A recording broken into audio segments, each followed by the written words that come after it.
very good evening to you. Just gone 8 o'clock. I'm Gareth Edwards, live from Johannesburg. This is eNews at 8. These are your top stories. Some good news at the start of this week. The Transport Minister confirms a significant decline in Easter road fatalities. This as South Africans return home.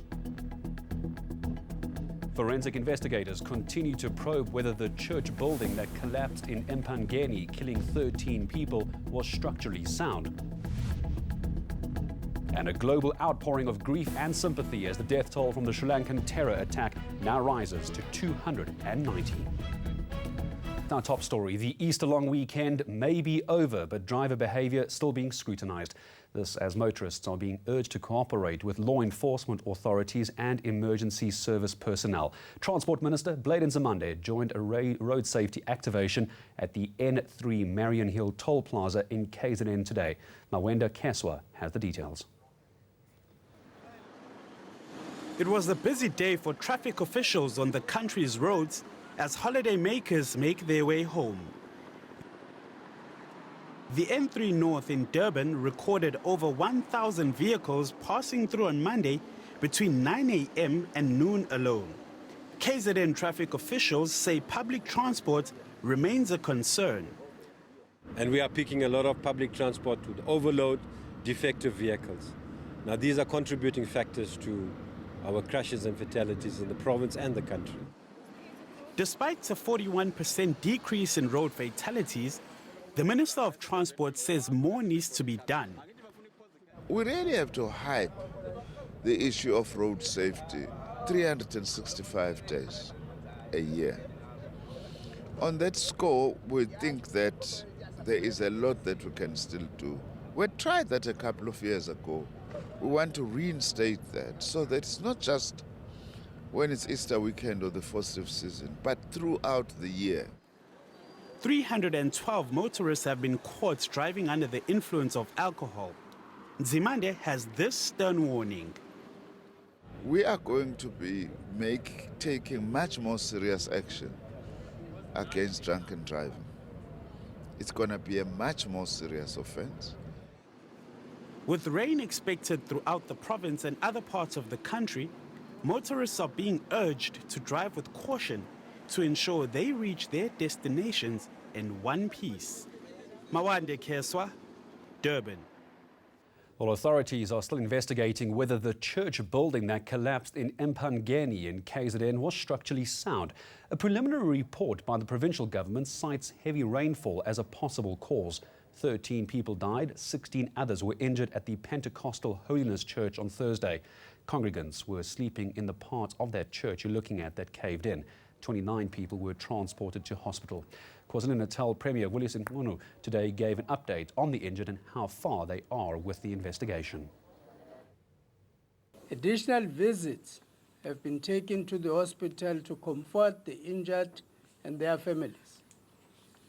We are advised as government today that the forensic teams are still busy with their investigative reports on this horrific accident, and the results will be communicated in due course as once all processes are concluded. Well, South Africa may be heading for coalition governments in some provinces. That's what a new groundbreaking survey by polling group Mark Data has suggested. It forecasts that the EFF will double its support nationally and make inroads in the DA stronghold of the Western Cape.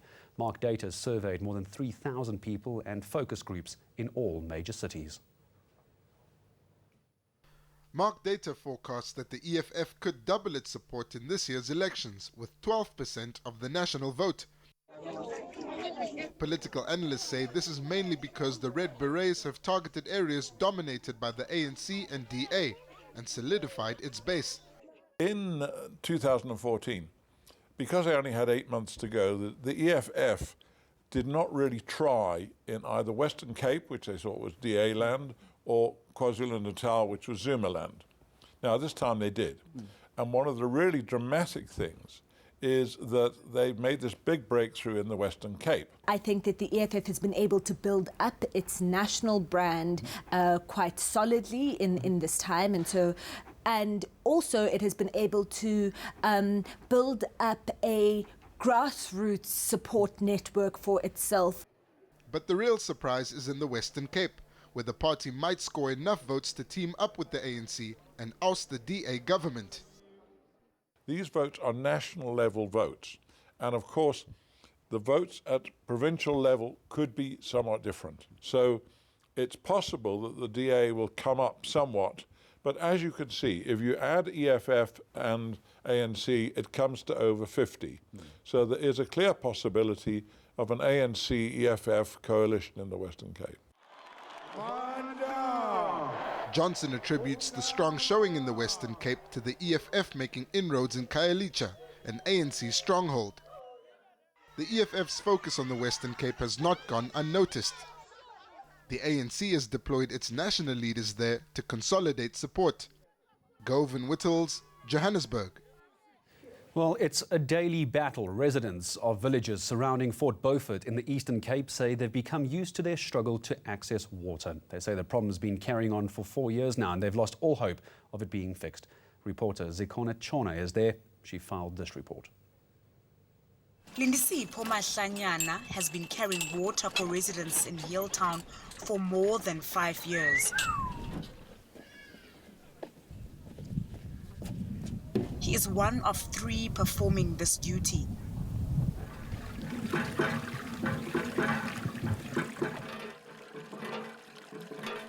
This is the only reliable water supply for at least 5 villages.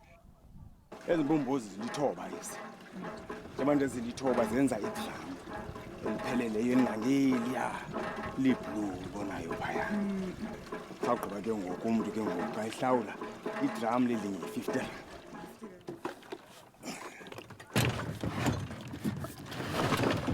meet the 55-year-old on his 4th trip of the day. He says he has to push through the pain because this job puts food on the table for him and his 2 children.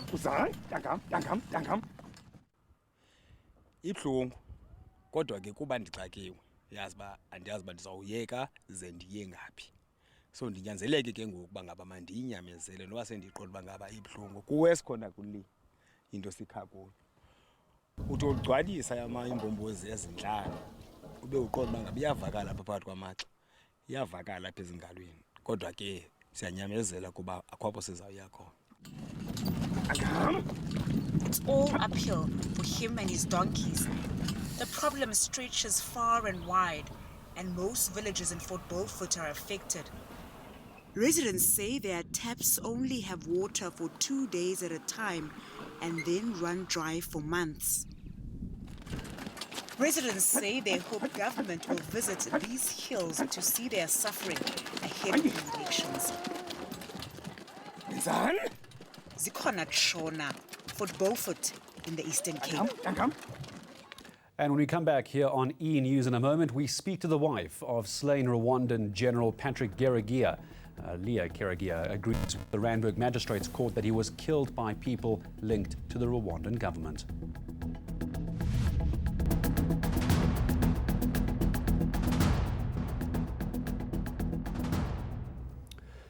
Welcome back. This is eNews at 8. The family of Patrick Karajias is optimistic that justice will prevail. The Randburg Magistrates Court has ruled that the former Rwandan top general was killed by people directly linked to the Rwandan government. A fallout with President Paul Kagame led Karajias to flee to South Africa. He was found murdered in a posh hotel in 2014. Kailichle Kamalo has the story. We wish for those suspects to be extradited and come here and face justice. That's the plea of Leah Karajias. It's been an agonizing 5 years fighting for justice. Now there is glimmer of hope after the Randburg Magistrates Court's finding that the people believed to be behind Karajias' killing had taken orders from Kigali. The ball is now in the NPA's court, again, to ensure that Karajias' killers are tried. If they could come and apologize to us. Those killers were sent by President Kagame. He's actually the one who, he's the one I believe did this. But if they could come out and apologize, my husband won't come back, but at least if they would have the courtesy to apologize, I am a Christian, I would forgive them. Even Kagame would forgive him. The family believes this case must send a clear message. The South African government taking some sort of steps to avoid such reoccurrence of that kind of thing. It shouldn't happen again. It shouldn't happen again and should be a sign that this country is not a haven of assassins of some sort. This case comes amid tension between Kigali and Pretoria. Both countries are trying to find a diplomatic solution following allegations that South Africa is harboring dissidents. But Karajias' family vows to continue fighting until the end to get justice. Khalihle Khumalo, Pretoria. South African President Cyril Ramaphosa has joined global leaders in condemning the bombings in Sri Lanka. More than 250 people have so far died. That death toll is expected to rise even more. Ramaphosa says South Africa will use its non-permanent seat on the UN Security Council to prioritize that fight against terrorism and extremism around the globe. Russia says it's ready to offer its assistance. President Vladimir Putin called the attacks cruel and cynical. He vowed that the perpetrators and the masterminds would be punished. Canadian Prime Minister Justin Trudeau called the attacks absolutely horrific and heinous. US President Donald Trump echoed the sentiments and tweeted that the US is ready to help. His predecessor, Barack Obama, labeled the bombings an attack of humanity. Pope Francis offered heartfelt closeness to the Christian community in Sri Lanka during his Easter Sunday service. Ho preso con tristezza e dolore la notizia dei gravi attentati che proprio oggi, giorno di Pasqua, hanno portato lutto e dolore in alcune chiese e altri luoghi di ritrovo nello Sri Lanka. Desidero manifestare la mia affettuosa vicinanza alla comunità cristiana, colpita mentre era raccolta in preghiera, e a tutte le vittime di così crudele violenza. Affido al Signore quanti sono tragicamente scomparsi e prego per i feriti e tutti coloro che soffrono a causa di questo drammatico evento. British Prime Minister Theresa May says the attacks were truly appalling. She's sent her deepest sympathies to those affected and called for unity to make sure no one practices their faith in fear. The Eiffel Tower turned off its lights at midnight to honor the victims. If you're in Johannesburg today, I'm sure you had your scuba diving gear out.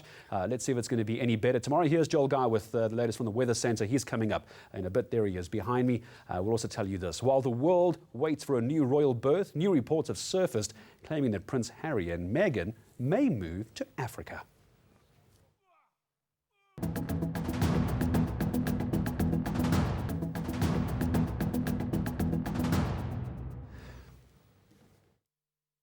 All right, welcome back to eNews. Let's see what your weather is going to look like over the next few days. Welcome to the Weather Center. We have a cloud with scattered to widespread thunderstorms for much of the interior, isolated showers for the southern parts. Heavy rains will persist for parts of the east coast, and we will be seeing light rain and drizzle for the eastern parts of the country. And in the afternoon, it will stay pretty unsettled for much of South Africa, and the fairly wet weather continues into late Tuesday night. Now, we have a warning in place for heavy rains that could reach and exceed 50 millimeters in 24 hours and also result in localized flooding for parts of the east coast. A watch is also in place for heavy downpours over the eastern areas of the Northern Cape, the western parts of the Northwest and Free State, as well as around the Little Karoo. Light to moderate winds are forecast on Tuesday for the eastern half of the country. It will be pretty breezy, however, for the Cape Peninsula, the South Coast, as well as the Eastern Cape coastal areas. Isolated to scattered thunderstorms are forecast on Tuesday for the eastern parts of the Northern Cape. It will be dry for Appington, warming to around 26 degrees. We are expecting rain showers for much of the Western Cape, but Cape Town and Langaban will be dry, both warming to around 25 degrees. The Southern Cape areas should see isolated to scattered rain and thunderstorms. Top temperatures here lying mostly in the upper teens. We are also going to see rain and thunderstorms for the eastern areas of the Eastern Cape. It will be pretty chilly for the central parts, where highs will just make it into the mid-teens. Scattered thunderstorms are forecast for the western and northern parts of KwaZulu-Natal. Light rain showers for the eastern sections, where it's going to be pleasantly warm in most parts. We are expecting thunderstorms for the western areas of Mpumalanga, light rain and drizzle for the eastern sections, with Mbombela warming to around 22 degrees. Light rain and drizzle is also forecast for eastern Limpopo. Dry for Polokwane. Thundershows are forecast over the western sections. It's going to be pretty unsettled on Tuesday for the northwest, with top temperatures lying mostly in the lower 20s. A chilly day is forecast for the Free State, where we are going to be seeing scattered to widespread thunderstorms. Highs just around 14 degrees for Zastron and Bethlehem. Gauteng is also going to be pretty stormy this Tuesday, with top temperatures lying mostly in the upper teens and lower 20s. Now on Wednesday, we are going to stay with stormy weather across much of South Africa. It will be mostly sunny and warm for the western parts. Then on Thursday, isolated thundershows are forecast for the eastern areas. It will be sunny and warm in Cape Town. Well, to news from further abroad now. Prince Harry and Meghan Markle are setting the rumour mill into overdrive. Many believe the couple are planning to move to Africa after their child is born. They apparently plan to spend 4 months a year on the continent. Reports coming in saying that South Africa is top of their list, but Botswana is certainly leading the possibilities. We spoke to our UK correspondent, Ollie Barrett, a bit earlier. We've had a statement from a spokesman for Harry and Meghan saying that nothing's been confirmed at this stage, that all future potential roles are under discussion. And that statement was very interesting indeed, because what it didn't do was deny the stories that are circulating about Harry and Meghan considering a move to Africa. What appears to be under consideration is what's described as a sort of bespoke role for the royal couple, in which they might go to a country in Africa or countries in Africa for an extended period each year, 3 or 4 months perhaps, to get themselves away from the United Kingdom, to be doing something different somewhere else in the world, definitely in a Commonwealth country, so that they can focus more specifically and more closely on some issues in potentially that specific country and the region involved. So South Africa is being mentioned as one of the favourites at the moment. Botswana, where we know Harry has felt very much at home in the past. Lesotho, where he's been involved in charity work for some years. These are the kind of countries that are clearly under consideration. Well, let's remind you of your top stories this evening on eNews. Some good news at the start of this week. The Transport Minister confirming a significant decline in Easter road fatalities. This as South Africans return home. A global outpouring of grief and sympathy as the death toll from the Sri Lankan terror attack rises to 290. As always, my thanks to the team for putting the show together. From me, Gareth Edwards. Until next time, good night.